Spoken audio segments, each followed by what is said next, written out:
Hello नमस्कार दोस्तों, आज बनाते हैं माता रानी के लिए बहुत ही प्यारी सी येलो रेड ड्रेस, जिसमें हमने सिर्फ 3 से 4 रुपए का गोटा ही यूज़ किया है और कोई लेस हमने यूज़ नहीं की है। तो बनकर तैयार हो गई। कितनी प्यारी ड्रेस है ना। तो ये देखिए, मेरी जो कपड़ा मैंने लिया है 8x28 लिया है। लंबाई इसकी 28 है और चौड़ाई इसकी 8 है, या 8 लंबाई में ऊंचाई में कह लीजिए और 28 वैसे। और ये सेम कपड़ा मैंने इसी लेंथ के हिसाब से लिया है और इसकी लंबाई मैंने रखी है 26x4। अब ये कपड़ा मेरे पास थोड़ा सा प्लेन था, तो इसलिए मैंने इसको अंदर टर्न करने के लिए इसका यूज़ किया है। आप चाहें तो उसी कपड़े को और 2 इंच एक्स्ट्रा कट कर लीजिए। अब जो इसमें ये डिज़ाइन बना हुआ है, इस डिज़ाइन को मैं थोड़ा इन्हेंस करना चाहती थी, क्योंकि मैं इसमें किसी लेस वगैरह का यूज़ नहीं कर रही हूँ। तो इस कपड़े को मैं इसके ऊपर रखूँगी और इस लेस के बिल्कुल सहारे सहारे जो ये डिज़ाइन बना हुआ है वहाँ पर इसको मैं सिलूँगी। तो ये हमारा नीचे वाला पोर्शन आएगा और बनकर बहुत ही खूबसूरत लग रही थी, आपने शुरू में ही देखा है।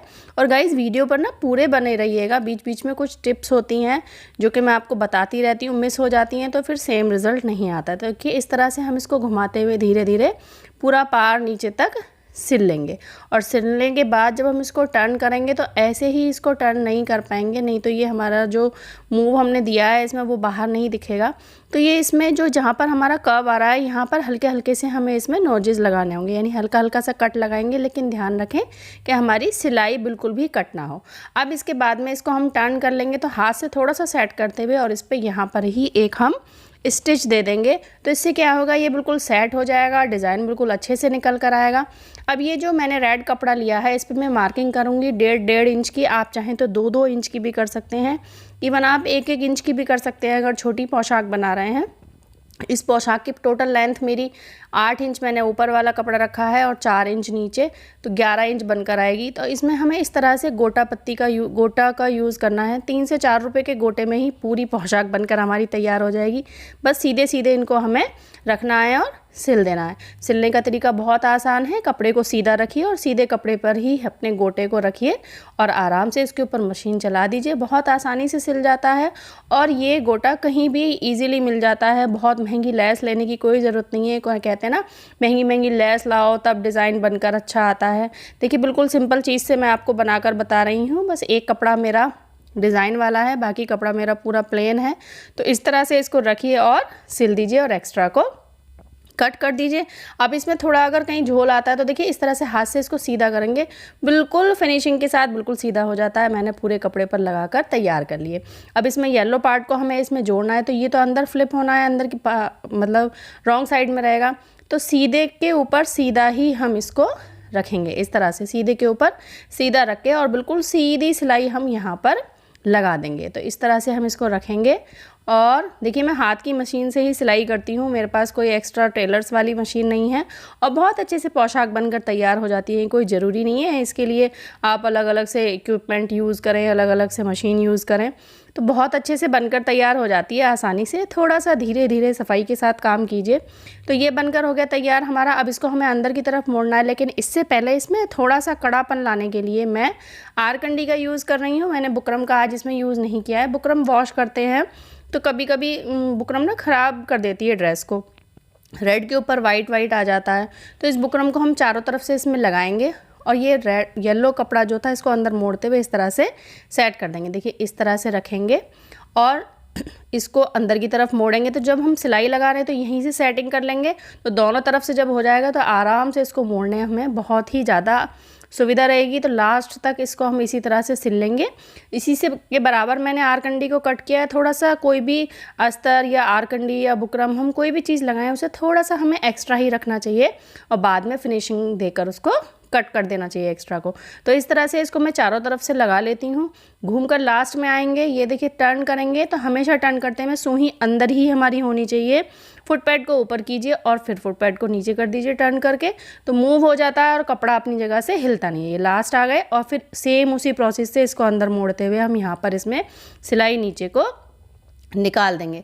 अब बारी आती है इस एक्स्ट्रा कपड़े को अंदर की तरफ टर्न करने का। एक्स्ट्रा कपड़ा लगाने की ज़रूरत क्या थी, आरकंडी से ही हो जाता। एक्स्ट्रा कपड़ा हमने लगाया क्योंकि हमने इसमें किसी लेस का तो यूज़ किया नहीं है, तो इसके बॉर्डर को थोड़ा हैवी लुक देने के लिए, जिससे इसमें नीचे वेट हो जाए और इसकी प्लेट्स जो आएँ वो बहुत अच्छे से आएँ। अब ये मेरे पास टिश्यू रिबन है या गोटा कह लीजिए, चौड़ा वाला जो होता है, उसको हमने साइड में लगाकर किनारियों को सिक्योर कर लिया है। अब प्लेट्स कैसे डालेंगे, दोनों हाथ से इस तरह से कपड़े को पकड़ेंगे और आगे ले जाएंगे।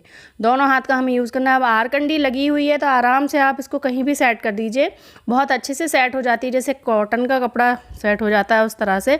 इस तरह से आप प्लेट बनाकर, अगर आप बिगनर हैं तो आप पिन लगा लीजिए, कोई सेफ्टी पिन लगा लीजिए, सेट कर लीजिए। ध्यान रखेंगे नीचे से ऊपर नीचे नहीं होने चाहिए, ऊपर चाहे ऊपर नीचे हो जाए हमारे, क्योंकि ऊपर वाले पार्ट को हम एक्स्ट्रा को कट कर सकते हैं। और अगर कपड़ा जोड़ने के बाद हमारे जो लहंगे की लंबाई है ज़्यादा लग रही है तो जो ऊपर सिलाई लगाई थी उससे थोड़ा और नीचे एक सिलाई लगा लीजिए और वहाँ से इसको कट कर दीजिए, तो आराम से आप इसकी लेंथ को भी ऊपर से कट कम कर सकते हैं। तो देखिए इसी तरह से हम रखेंगे। फुट पैड को उठाएंगे और सुई को आगे लाएंगे। अगली प्लेट में आ गई, फुट पैड हमने फिर से वहीं छोड़ दिया। अब देखिए फिर से प्लेट बनाई, फिर से एक बार फुट पैड के अंदर डालते हुए और सुई को आगे लाएंगे। इसी तरह से हमें पूरी प्लेट्स बनाकर तैयार करनी है। हमेशा ऐसे ही बनाएं, सुई अंदर रहती है तो कपड़ा बिल्कुल भी हमारा खिसकता नहीं है। प्लेट्स बनाने में आसानी होती है, काम आसानी से हो जाता है सुविधा से।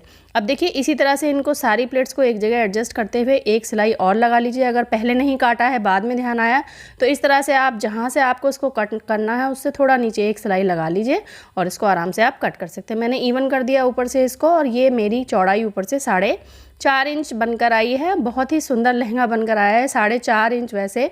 अब नेफा बनाने के लिए आप इस तरह से कपड़ा यहाँ एक सिलाई लगाइए, फिर इसको टर्न कीजिए और पीछे की तरफ एक सिलाई लगा दीजिए, तो ये हमारा नेफा बनकर तैयार हो गया। तो या आप टिश्यू रिबन का ही यूज़ कर सकते हैं, एक्स्ट्रा साइड में छोड़ दीजिए बांधने के लिए, और इसको इस तरह से टर्न कीजिए। थोड़ा चौड़ा वाला होना चाहिए, बहुत पतला वाला होता है उससे इस काम को करने में थोड़ी दिक्कत होती है। तो देखिए शुरू में मैं थोड़ा सा बांधने के लिए इसको फोल्ड कर देती हूँ, ये एक्स्ट्रा हो गया। अब यहीं पर हम अपने लहंगे के पार्ट को ऊपर वाले को रखेंगे और सीधा इसको हमें रखना है। बोल घुमाते हुए रखते हैं तो झोल आ जाता है, और ध्यान रखेंगे कि सिलाई हमारी दोनों तरफ आ रही हो। वीडियो पर पूरे बने रहिएगा, मैं आपको लास्ट में दिखाऊंगी कि इसको सीधा रखने का कौन सा तरीका है जिससे कि ये बिल्कुल सीधा ही रहता है, बिल्कुल भी खुलता नहीं है। और अगर आपको इनको स्टोर भी करके रखना है तो आप इस तरह से रखेंगे तो प्लेट्स बिल्कुल इवन ही रहती हैं। आप कभी भी इनको निकाल कर पहनाइए, बिल्कुल भी शेप लहंगे की ख़राब नहीं होती है।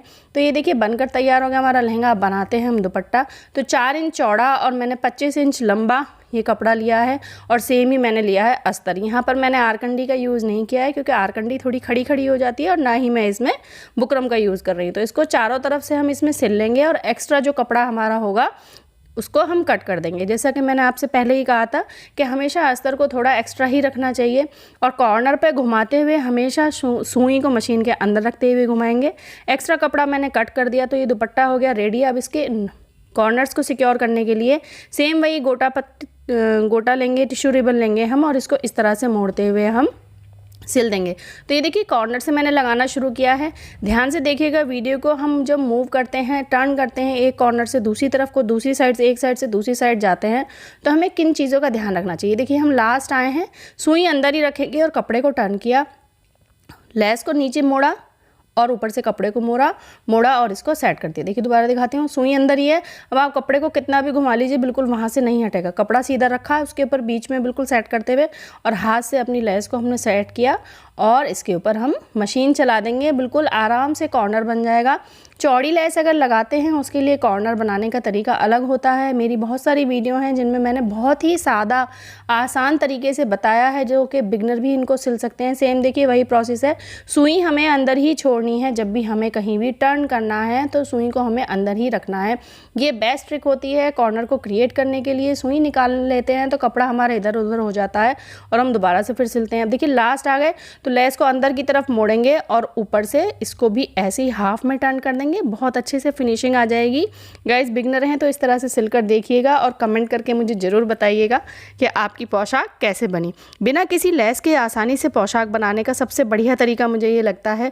बहुत ही कम खर्च में बहुत ही सुंदर, बेहद खूबसूरत हमारी पोशाक बनकर तैयार हो जाती है।